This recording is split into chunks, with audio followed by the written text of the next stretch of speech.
Okay, bigger bucks. Guys like to shoot them, guys like to hunt them, guys like to eat them.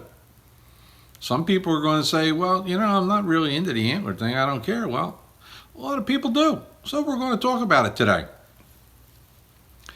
Okay, you want to hunt bigger deer. You've got a piece of private property. You've got it all to yourself. It's Uncle Phil's. Not the guy from the Fresh Prince, just your Uncle Phil. Okay, Uncle Phil says, you know what, Dexter? You've been a good kid, whatever. Here's my 100 acres of property that, you could just hunt it yourself. So what's the first thing you do? Okay, well, I need bigger bucks, so I'm going to implement an antler restriction. Okay? We're not shooting anything smaller than 4 points to a side. And you know what? That'll work for a period of time. But there's an old saying in deer management that wherever you set your minimum is about what you're going to be shooting. Okay? So figure out, you're saying, I want to shoot only 8-pointers, okay? Well, you'll shoot 8-pointers. Now, the whole wild card in that situation is, how many 8-pointers are you going to take out of there? Let's take a liberal state like New Jersey. Okay, not like liberal voting or anything like that. Liberal seasons. In New Jersey, a guy can shoot, I believe, $6 a year. So if you're shooting 6 8-pointers off of that farm, you might be having a great time doing it, but you're not going to grow bigger deer. It's too much. Okay? If you're in a 1-deer state, then everything changes. You see, land managers and biologists have basically a formula, okay? And this formula says if there's X amount of deer and you only take Y amount of deer out of there, that you're going to have a herd that increases in age and size. Now that'll happen for does or bucks. It makes sense. Okay? Here's a for instance. I know a guy. We all know a guy. Okay? Had 2,000 acres to hunt in Ohio. One of the better counties in Ohio. On that 2,000 acres, there were 4 guys that hunted. Now, is an antler restriction going to do anything for the age of that herd if you take 4 deer off of 2,000 acres every year? The answer is no. You see, with a 1-deer limit, 4 deer is a drop in a bucket. It does not change things. Now, you take that same property and you have 12 guys that are shooting a buck off of it every year. You're reaching a point where, okay, we're diminishing, we're kind of counterbalancing, and we're getting a little tildy here on the scale of what's happening with the buck's age structure. Okay? And that's it. The big number one, okay? The number one reason why bucks get bigger antlers is age. So if you're only taking a couple deer off a vast property, it doesn't matter what size they are because you're going to get a continued older age structure. If you take a lot of deer off of that property for what it has, you're going to either keep the age structure itself right where it's at, where you set your minimum, or you're going to diminish it. That's why a lot of clubs, when they put in a antler restriction, for the first year or two, okay, we didn't have any deer this size. All of a sudden, we got a whole bunch of deer this size because now they've all gotten grown up. And then it levels off. And it may even go downhill a little bit. You see, the better wildlife managers manage for age. Okay? That's all they're really caring about. They're not looking at the genetic potential of individual deer, unless you're in a high fence or somewhere where you can go and dart them and DNA test them. Okay, but all they're looking for is to increase the age structure of the deer.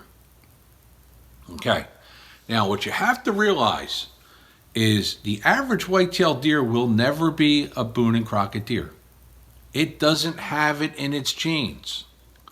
As a matter of fact, there's been studies, one by University of Mississippi, and I believe Penn State Deer Lab has also studied it, that the average white-tailed deer, the average white-tailed buck, you get him to 5.5 years old or so. That buck's going to have a rack with 8 points on it and be somewhere between 125 and 140 inches. Okay? Let him get a little bit older, not much bigger. So just about anywhere you're at, for an 8-pointer, 140 inches for your average genetic deer isn't a bad deer, but it's never going to be a Boone and Crockett. And the other thing is, if you do have a smaller property and you put like a high points limit on it, like 5 points to the side, you're going to take out all of your deer that are, let's say, genetically superior. Like you're going to take out the Arnold Schwarzenegger deer and leave the Danny DeVito deer, okay? You're not going to take the genetic out of the herd, but you're going to keep the herd at an artificially low level for those larger points deer. Okay, what's next? Well, you wanted to grow these bigger deer, so we're going to put in some food plots. Yeah, that's it, because all the guys on TV, they put in food plots. Okay. Hey, Uncle Phil, I want to put in some food for the deer. How about this one, which might even be smarter? Hey, Uncle Phil, can you leave me 2 acres of crops on the ground? Just, don't mow them, just leave them there. Uncle Phil says, well, that's about $4,000 or whatever it is. And you say to Uncle Phil, hey, Uncle Phil, I got the money for it. Okay, I was going to spend the money in seed and all this other stuff, and I could save a few bucks here and there, and I can handle that. Okay, so Uncle Phil leaves that crop standing. Okay, deer make it through the season a little bit better, but it's not really going to do anything for the native browse and the habitat. So, what's the next thing you're going to look at? You've got plenty of food. What does the rest of the land have to offer for the deer? If there's thickets, hey, you're in, okay? Thermal cover like pines or hemlocks, or spruces and cedars and stuff like that, you're in because the deer have seclusion and stuff like that. If not, you're going to want to look at kind of helping out the property a little bit. So, you've got food, you've got a plan for what you're going to harvest, you've got the cover. Now, the following year, you're not going to have a bunch of giant bucks. Not going to happen. It takes 2 to 3 years to actually see some type of major progress. But you will see progress. I almost guarantee you. The final thing that you have to add to that property is you have to take it easy on the property. You have to not blow the deer out of there with any consistency. I mean, hey, if you want to ride your dirt bike around the property and there's a track or something and it's the summertime, you're not going to bother those deer at all. Okay, especially if they've already been used to it. If Uncle Phil rides the tractor around a little bit, it's not going to scare your deer. But you start putting your scent into areas where, well, quite frankly, there's not human scent all the time, you're going to affect your deer hunting. So, what does it take? It takes, number 1, age. Number 2, having food and decent cover on the property. Number 3, a plan. And stick to the plan. Okay, it has to be reasonable, but stick to the plan. Number 4, you have to give it time. Time is on your side, like the Rolling Stones said. Hey, for real world deer hunter, I'm Steve.